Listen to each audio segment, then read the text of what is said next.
Hello viewers, இன்னைக்கு வீடியோவில் பார்த்தீங்கன்னா நெட்ஃப்ளிக்ஸில் இப்போ தமிழ் டப்பில் என்னென்ன படம் வெப் சீரிஸ் வந்து ஸ்ட்ரீம் ஆகிட்டு இருக்குன்னு தான் பார்க்க போகிறோம். வீடியோவை ஸ்கிப் பண்ணாமல் கடைசி வரைக்கும் பாருங்கள். மறக்காமல் நம்ம சேனலையும் சப்ஸ்கிரைப் பண்ணிக்கோங்க. ஃபஸ்ட்டு பார்த்தீங்கன்னா மாம்லா லீகல் ஹாய், இது ஒரு வெப் சீரிஸ் தமிழ் டப்பில் தான் இருக்குது. U/A 13+ ரேட்டர் கொடுத்துருக்காங்க. 13 வயசுக்கு மேலே உள்ளவங்க தான் பார்க்கணுன்னு ரெக்கமெண்ட் பண்ணியிருக்காங்க. பத்திரப்பதிவு நடக்கக்கூடிய ஒரு கோர்ட்டில் நடக்கிற ஒரு ஸ்டோரி தான். அதில் ஃபன்னான எலிமெண்ட்ஸ், ஸ்கேம், இதை பற்றி தான் அந்த வெப் சீரிஸில் வந்து சொல்லியிருக்காங்கன்னு நினைக்கிறேன். அந்த வெப் சீரிஸோட ட்ரெய்லர் பார்த்தேன். ட்ரெய்லர் வந்து பார்க்கறதுக்கு நல்லா தான் இருக்குது. நான் அந்த வெப் சீரிஸ் வந்து ஃபுல்லாக பார்க்கல. ட்ரெய்லர் வந்து பார்க்கறதுக்கு நல்லா ஃபன்னாக தான் இருக்குது. நீங்கள் ஃபஸ்ட்டு ட்ரெய்லர் பாருங்கள். உங்களுக்கு பார்க்கணும்னு தோணுச்சுன்னா பாருங்கள். நீ சொன்ன சட்டத்தோட கையை முதுகு சொரிய யூஸ் பண்ணுவான்டா தியாகி. அடுத்து பார்த்தீங்கன்னா மை நேம் இஸ் லூ, இது வந்து ஒரு மூவி. ரேட்டட் தான் கொடுத்துருக்காங்க. 18 வயசுக்கு மேலே ஒன்று தான் பார்க்கணும்னு சொல்லியிருக்காங்க. இந்த படத்தோட ட்ரெய்லர் நான் பார்த்தேன். தமிழ் டப்பில் தான் இருக்குது. ஒரு உண்மை சம்பவத்தை அடிப்படையாக தான் இந்த படத்தை வந்து எடுத்திருக்காங்கன்னு நினைக்கிறேன். ஒரு நார்த் கொரியாவில் ஒரு தனியாக சிக்கி தவிக்கிற ஒரு நபரோட ஒரு சர்வைவல் ஸ்டோரி தான். ட்ரெய்லர் பார்க்கறதுக்கு நல்லா இன்ட்ரெஸ்டிங்க. இந்த படத்தை பார்க்கணும் அப்படிங்கிற ஒரு தாட் தான் வருது. ஸோ இந்த ட்ரெய்லர் போய் பாருங்கள். அதுக்கப்புறம் உங்களுக்கு பார்க்கணும்னு தோணுச்சுன்னா இந்த படத்தை வந்து நீங்கள் பாருங்கள். Democratic people's republic of Korea, கொரியாவில் 7th ஒர்க் யூனிட்ல பிறந்தேன். அடுத்து பார்த்தீங்கன்னா ஸ்பேஸ்மேன், இது ஒரு மூவி. U/A 16+ ரேட்டர் தான் கொடுத்துருக்காங்க. 16 வயசுக்கு மேலே வந்து தான் பார்க்க முடியும். தமிழ் டப்பில் தான் இந்த படம் வந்து இருக்குது. இந்த படத்தை வந்து நான் பார்த்துட்டேன். ஆவரேஜான ஒரு படம் தான். உங்களுக்கு பொறுமை இருந்துச்சுன்னா இந்த படத்தை நீங்கள் ஃபுல்லாக பார்க்க முடியும். ஹீரோ பார்த்தீங்கன்னா விண்வெளியில் 189 நாளாக ட்ராவல் பண்ணிகிட்டு இருக்காரு தனியாக. ஸோ அவருக்கு நடக்கக்கூடிய ஃபேண்டசி, எதுக்காக அவர் போகிறாருன்னா இந்த படத்தோட ஸ்டோரி.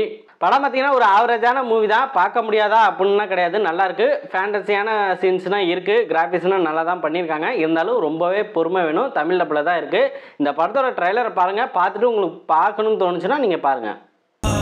எதுக்காக இங்க வந்திருக்கிறேன்? என்னால உனக்கு உதவி செய்ய முடியும். உன்னோட மன அழுத்த பிரச்சனைக்கு நான் உனக்கு உதவி செய்யறேன். அடுத்து பார்த்தீங்கன்னா கோட் 8 Part 2, இது ஒரு மூவி. U/A 16+ ரேட்டர் தான் கொடுத்துருக்காங்க. 16 வயசுக்கு மேலே தான் பார்க்கணும்னு சொல்லியிருக்காங்க. தமிழ் டப்பில் தான் இந்த படம் இருக்குது. இது வந்து Part 2 தான். Part 1 வந்து தமிழ் டப்பில் கிடையாது. நெட்ஃப்ளிக்ஸ்லையும் இல்லை, அமேசான் பிரைமில் தான் இருக்குது. அதுலேயும் இங்கிலீஷில் தான் இருக்குது. இல்லைப்பா நான் வந்து Part 1 பார்த்து தான் Part 2 பார்ப்பேன் அப்படின்னீங்கன்னா நீங்கள் அமேசான் பிரைமில் இங்கிலீஷில் பார்த்துட்டு அதுக்கப்புறம் வந்து நீங்கள் Part 2 வந்து தமிழ் டப்பில் நீங்கள் பார்க்கலாம், இல்லை இங்கிலீஷ்லையும் பார்க்கலாம். சூப்பர் நேச்சுரல் மூவி தான். சூப்பர் பவர்னா இந்த படத்தில் இருக்குது. ரோபோட்டிக் ஃபைட்ஸ்னா இருக்குது. இந்த படத்தோட ட்ரெய்லர் பார்க்கறதுக்கு ரொம்ப நல்லா தான் இருக்குது. படம் பார்க்கணும் தான் தோணுது. ஸோ ட்ரெய்லர் பார்த்துட்டு இந்த படம் உங்களுக்கு பார்க்கணும்னு தோணுச்சுன்னா நீங்கள் பாருங்கள். பல மாற்றங்களை பண்ணிருக்கோம். உங்க கைகளை இப்படி தூக்குனீங்கன்னா உங்களை எதுவும் பண்ணாது. அடுத்து பார்த்தீங்கன்னா மியா காலிஃபா கிடையாது, மியா கல்ஃபா. இது ஒரு மூவி தான். ரேட்டடில் கொடுத்துருக்காங்க. 18+ தான் இந்த படத்தை வந்து பார்க்க முடியும். ஒரு கிரைம் ஸ்டோரி தான். தமிழ் டப்பில் தான் இந்த படம் இருக்குது. இந்த படம் வந்து ஒரு காவாசி தான் பார்த்தேன். அதுக்கப்புறம் டைம் இல்லை, ஃபுல்லாக பார்க்கணும். இந்த படத்தோட ட்ரெய்லர் நீங்கள் போய் பாருங்கள். உங்களுக்கு பார்க்கணும்னு தோணுச்சுன்னா நீங்கள் இந்த படத்தை வந்து பாருங்கள். அடல்ட் கண்டென்ட்டு கொஞ்சம் அதிகமாக இருக்குது. அது தன் இறைக்கு பக்கத்துல நெருங்கி போய் சரியான நேரத்துல குறி வச்சு அது ரொம்ப மோசமா தாக்கும். அடுத்து இது இந்திராணி முகர்ஜி ஸ்டோரி. இது ஒரு டாக்குமெண்ட்ரி வெப் சீரிஸ். 4 எபிசோடு இருக்குது. U/A 13+ ரேட்டடில் தான் இந்த வெப் சீரிஸ் வந்து ரிலீஸ் பண்ணியிருக்காங்க. தமிழ் டப்பில் தான் இந்த வெப் சீரிஸ் வந்து இருக்குது. ஒரு உண்மையிலே நடந்த ஒரு சம்பவத்தை தான் ஒரு டாக்குமெண்ட்ரி வெப் சீரிஸாக எடுத்திருக்காங்க. ட்ரெய்லர் பார்க்கறதுக்கு நல்லா தான் இருக்குது. தமிழ் டப்பில் நல்லா தான் பண்ணியிருக்காங்க. ட்விஸ்ட் அண்ட் டர்னா இந்த வெப் சீரிஸில் வந்து இருக்குன்னு சொல்லியிருக்காங்க. நீங்கள் ஃபஸ்ட்டு நீங்கள் இந்த ட்ரெய்லரை பாருங்கள். பார்த்துட்டு உங்களுக்கு தோணுச்சுன்னா இந்த வெப் சீரிஸ் வந்து நீங்கள் பாருங்கள். 4 எபிசோடு தான் இருக்குது. செய்திகள்.